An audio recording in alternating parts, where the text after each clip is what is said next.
Hello, hello, Forrest with Sevierville, Tennessee with Docks and Decks. Just finished another job up. Gonna walk through it here quickly. Nice big house way up here on the lake somewhere. I couldn't even tell. We had a lot of ropes to untie. Had to winch this in and out a little bit. Put this aluminum gangway on here. That's what we added to it. We actually removed this whole finger. This was the original gangway.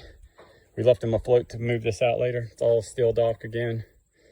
And we tied it, we fastened it up under here with some bolts through the, luckily they lined up for us, so we fit it right through the metal and just tied it onto it. It's even, looks great. Actually, it looks amazing considering, because this is an older one. It actually has a lot of imperfections. We had to take off the rub rail, a few other things, but yeah, this turned out really well. So, a big aluminum gangway here. Has the wheels. I think they're gonna put some tracks on so those wheels don't get torn up so bad. We had to fasten it to here. I mean, it's about the best you can do with this kind of older frame. So I had to drill through the frame, get these bolts in here, and we actually just lined it up.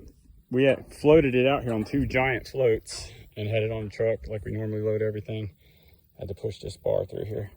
Had to get that lined up and hammer it through there, if you can see that. It wasn't wanting to go in very well, but we got it through it.